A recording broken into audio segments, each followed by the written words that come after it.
আপনার সাথে বললেন যে আপনারা খুব ভালো বন্ধু বান্ধবী একসাথে কথাবার্তা বলেন এবং ওই যে ফেসের জায়গা থেকে বা চেহারার জায়গা থেকে একটা যে কমেন্টগুলো আপনিও বলেছেন, যখন কমেন্টগুলো আপনি দেখেন সিমিলারিটি আছে। জিনিসটা কেমন লাগে যখন মানুষ কমেন্ট করে যে এটা কি জমজ বোন কিনা বা আমার কাছে ভালোই লাগে। অ্যাকচুয়ালি আমরা যখন একসাথে কাজ করেছিলাম সবাই কিন্তু ভাবতো কি সত্যি সত্যি আমরা জমজ বোন।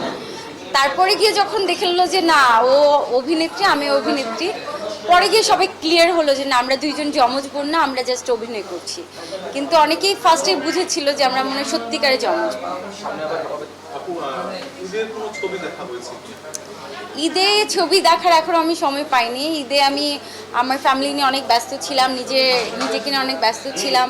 আর এছাড়া আমি আমার এলাকায় কিছু উদ্যোগ নিয়েছিলাম যে গরিব অসহায় মানুষদেরকে নিয়ে, তো এগুলো নিয়ে আমি অনেক ব্যস্ত ছিলাম, তো আমার সিনেমা হলে যাওয়া হয়। সিনেমার কোনো গান বা ট্রেলার থেকে ভালো লেগেছে কিনা এমন কোনো ঈদের ছবি?